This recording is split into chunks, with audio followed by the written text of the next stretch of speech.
જય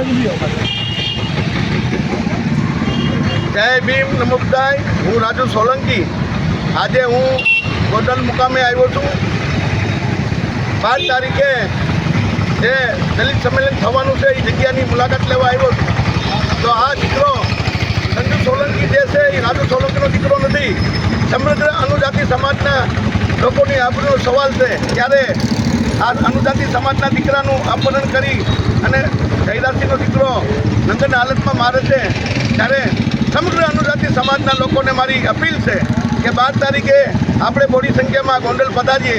હું હાલ અત્યારે ગોંડલ બાબા સાહેબના સ્ટેચ્યુ પાસે ઊભો છું. આપણી લડાઈ કોઈ સરકાર સામું નથી, આપણી લડાઈ કોઈ સમાજ સામું નથી, આપણી લડાઈ માત્ર એક જયરાજસિંહના પરિવાર આવી રહેશે. જેથી કરીને મારા દલિત ભાઈઓને પણ વિનંતી છે, આપણે જે કોઈ વિડીયો બનાવીએ તો માત્ર જયરાજસિંહના પરિવારને જયરાજસિંહના વિરુદ્ધમાં જ બનાવીએ, કોઈ સમાજની વિરુદ્ધમાં કે કોઈ સરકારની વિરુદ્ધમાં ના બનાવીએ. જય ભીમ નમો બુદ્ધાય.